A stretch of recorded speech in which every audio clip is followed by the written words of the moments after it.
Hello viewers, welcome back to my channel. আজ আমি আপনাদের সাথে আলোচনা করব ইলেকট্রিক নিউমেটিক বাল্ব নিয়ে, যেটি আপনার এয়ার লাইনে কাজ করে। এই স্টিম বাল্বকে অন অফ করে এই নিউমেটিক বাল্বটি।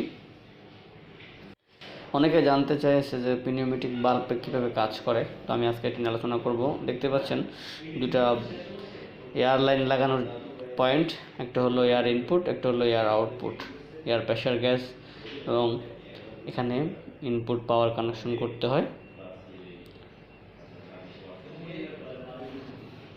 তো নিউমেটিক বাল্ব এমন একটি ডিভাইস যেখানে আপনি এয়ার লাইন ফিট করলে আউটপুট যতটুকু স্টিম লাগবে ততটুকুই সে এয়ার সাপ্লাই দেয়, বাল্ব অন করে ওই হিসেবে স্টিম যায়, যে টেম্পারেচার কন্ট্রোলের সাথে সম্পৃক্ত। এই নিউমেটিক বাল্বটি টেম্পারেচার উপর ডিপেন্ড করে কাজ করে। টেম্পারেচার যদি কমে যায় এটি স্টিম সাপ্লাই দেয়, টেম্পারেচারটি আবার আপনার সেটিং অনুসারে নিয়ে আসে। দেখতে পাচ্ছেন ভিতরে মেকানিজম কীভাবে কাজ করে। এটি আপনি চাইলে সেটিং করে এয়ার প্রেশার বাড়াতে পারবেন, কমাতে পারবেন ম্যানুয়ালি।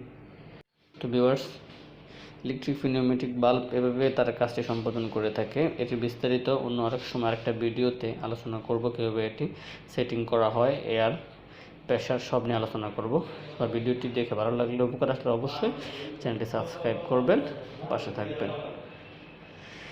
তো নিউমেটিক বাল্ব আপনার যখন ঠিকমতো এয়ার ফলো করে না, তখন আপনার এই যে এয়ার অ্যাডজাস্ট করার পয়েন্ট আছে, আপনি খুলে ভেরিয়েবল আছে, ভেরিয়েবলের মাধ্যমে এয়ারটি অ্যাডজাস্ট করে নিতে পারবেন। তো নিউমেটিক বাল্বটি অনেক সময় সঠিক সেটিং অনুযায়ী এয়ার ফলো করে না, অনেক সময় সমস্যা হয়ে থাকে। তখন আমরা এটিকে খুলে এয়ারটি ঠিকমতো যাচ্ছে কিনা ভিতর থেকে স্ক্রিন করে দিই, তখন আবার সে আগের মতো কাজ করতে থাকে।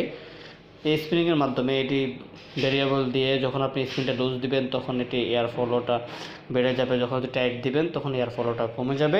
এটা আপনার বার সেটিং করা হয়, যে সেটিং বারের মাধ্যমে এয়ার প্রেশার সেটিং করবেন, কত বার কত মিনিটে যাবে এটি করা হয়। তো ভিউয়ার্স, আজ পর্যন্তই।